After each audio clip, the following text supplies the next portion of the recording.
मत्ती की इंजील बाब 16।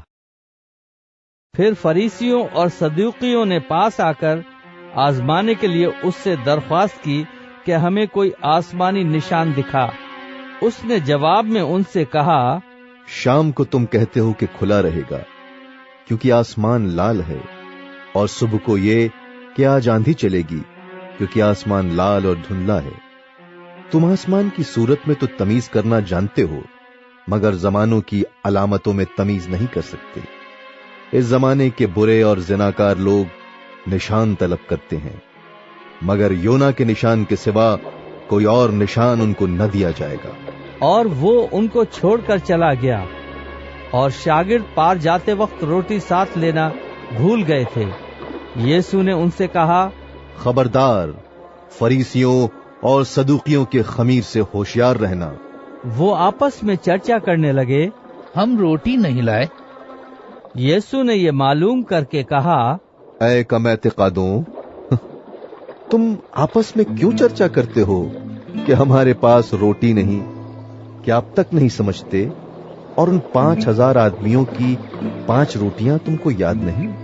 और न ये कि कितनी टोकरियां उठाई, और न उन 4,000 आदमियों की 7 रोटियां, और न ये कि कितने टोकरे उठाए? क्या वजह है कि तुम ये नहीं समझते कि मैंने तुमसे रोटी की बाबत नहीं कहा? फरीसियों और सदूकियों के खबीर से खबरदार रहो। तब उनकी समझ में आया कि उसने रोटी के खमीर से नहीं, बल्कि फरीसियों और सदूकियों की तालीम से खबरदार रहने को कहा था। जब यीशु कैसरिया फिलिप्पी के इलाके में आया तो उसने अपने शागिर्दों से पूछा, लोग इब्ने आदम को क्या कहते हैं? उन्होंने कहा, बाज यूहन्ना बपतिस्मा देने वाला कहते हैं, बाज एलिया, बाज यर्मिया या नबियों में से कोई। उसने उनसे कहा, मगर तुम मुझे क्या कहते हो? शमौन पतरस ने जवाब में कहा, तू जिंदा खुदा का बेटा मसीह है। यीशु ने जवाब में उससे कहा, मुबारक है तू शमौन बरयोना, क्योंकि यह बात गोश्त और खून ने नहीं, बल्कि मेरे बाप ने जो आसमान पर है तुझ पर जाहिर की है। और मैं भी तुझसे कहता हूं कि तू पतरस है, और मैं इस पत्थर पर अपनी कलीसिया बनाऊंगा, और आलम अरवाह के दरवाजे उस पर गालिब न आएंगे।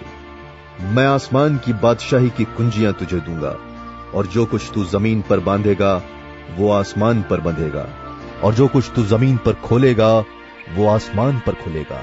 उस वक्त उसने शागिर्दों को हुक्म दिया कि किसी को न बताना कि मैं मसीह हूँ।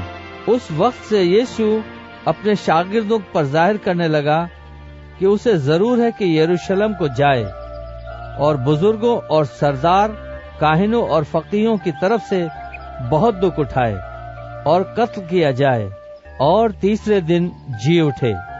इस पर पतरस उसको अलग ले जाकर मलामत करने लगा, ऐ खुदावन, खुदा न करे ये तुझ पर हरगिज नहीं आने का। उसने फिर कर पतरस से कहा, ऐ शैतान, मेरे सामने से दूर हो, तू मेरे लिए ठोकर का बायस है, क्योंकि तू खुदा की बातों का नहीं बल्कि आदमियों की बातों का ख्याल रखता है। उस वक्त यीशु ने अपने शागिर्दों से कहा, अगर कोई मेरे पीछे आना चाहे तो अपनी खुदी का इनकार करे और अपनी सलीब उठाए और मेरे पीछे हो ले। क्योंकि जो कोई अपनी जान बचाना चाहे उसे खोएगा, और जो कोई मेरी खातिर अपनी जान खोएगा उसे पाएगा। अगर आदमी सारी दुनिया हासिल करे और अपनी जान का नुकसान उठाए तो उसे क्या फायदा होगा? यह आदमी अपनी जान के बदले क्या देगा? क्योंकि इब्ने आदम अपने बाप के जलाल में अपने फरिश्तों के साथ आएगा। उस वक्त हर एक को उसके कामों के मुताबिक बदला देगा। मैं तुमसे सच कहता हूं कि जो यहां खड़े हैं उनमें से बाज ऐसे हैं कि जब तक इब्ने आदम को उसकी बादशाही में आते हुए न देख लेंगे, मौत का मजा हरगिज न चखेंगे।